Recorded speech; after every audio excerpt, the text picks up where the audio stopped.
श्रीमती कलाबेन मोहन भाई देलकर,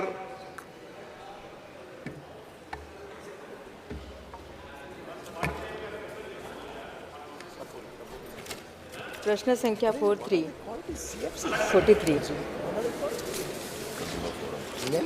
माननीय मंत्री जी,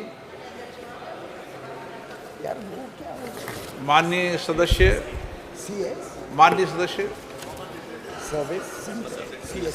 अध्यक्ष महोदय, आपका बहुत बहुत धन्यवाद।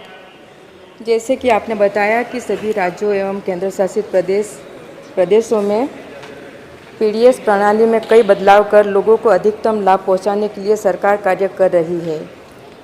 मैं मंत्री महोदय से अनुरोध करना चाहती हूं कि हमारे आदरणीय प्रधानमंत्री जी हमेशा कहते आए हैं कि हमारे देश में कोई गरीब भूखा नहीं सोएगा।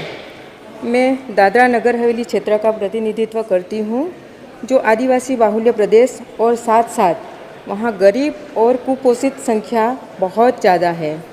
इस गंभीर समस्या को ध्यान में रखते हुए 2019 में तत्कालीन सांसद श्री मोहन भाई देलकर जी ने हमारे प्रदेश के आदिवासी गरीब एवं कुपोषित जनता को ध्यान में रखते हुए तत्कालीन केंद्रीय खाद्य एवं सार्वजनिक वितरण मंत्री जी श्री रामविलास पासवान जी से सार्वजनिक वितरण प्रणाली में सुधार करने के लिए अनुरोध किया था तथा मौजूद योजना में चावल, गेहूं उपरांत शक्कर, दाल, फोर्टिफाइड नमक, कपासिया तेल आदि अन्य वस्तु डीएनएच की जनता को मिले, जिससे कि गरीब आदिवासी कुपोषित जनता को पौष्टिक आहार सुलभ हो सके। आपका प्रश्न क्या है? जिसका संज्ञान लेते हुए सार्वजनिक वितरण मंत्रालय द्वारा दादरा नगर हवेली प्रशासक को यह पत्र लिखा गया था, सूचित किया गया था, परंतु अभी तक वहाँ यह खाद्य पदार्थ सब्सिडी दर पर जनता को नहीं मिल पा रहा है। अध्यक्ष जी, मैं आपके माध्यम से जानना चाहती हूँ कि मेरे संसदीय क्षेत्र की जनता को यह खाद्य पदार्थ कब तक उपलब्ध होगा।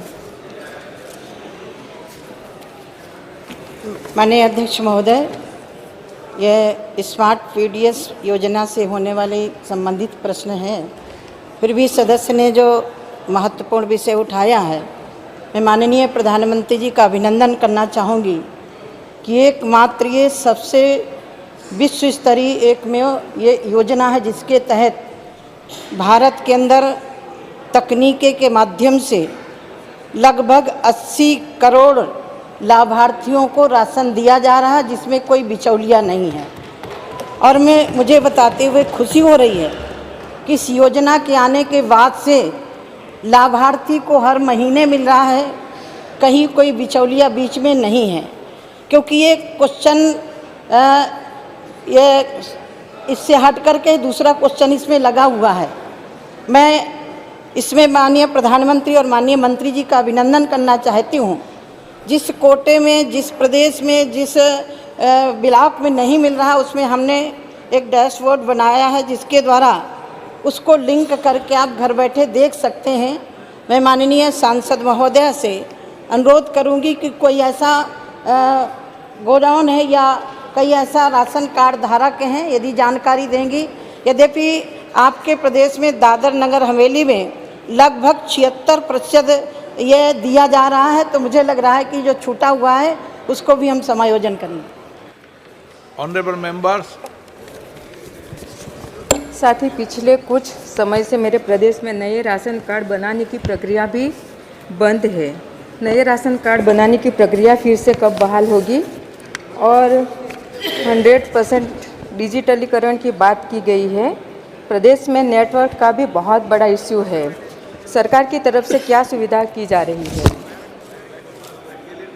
माननीय अध्यक्ष महोदय, आज के युग में मुझे लग रहा है कि नेट की बात करना सब लगभग कुछ पहाड़ी एरिया, कुछ आदिवासी एरिया छोड़ करके सब जगह नेट की व्यवस्था है। एक बात मैं आपके माध्यम से और कहना चाहती हूँ, विदेश के पूरे राज्य आ चुके हैं, 3 राज्यों को छोड़ करके, जिसमें केरल, पश्चिम बंगाल, तमिलनाडु को छोड़ करके सारे राज्य हमारे इस पोर्टल पर आ चुके हैं। और ये पोर्टल सिर्फ लाभार्थियों के लिए नहीं है, ये पोर्टल किसानों से संबंधित है, खरीदारी से संबंधित है। एक पोर्टल के अंदर हमारे मंत्री जी और माननीय प्रधानमंत्री जी का उद्देश्य है कि सारा का सारा खरीदारी से लेकर के उपभोक्ता के वितरण तक का एक पोर्टल पर आए। विषय इस संबंधित है।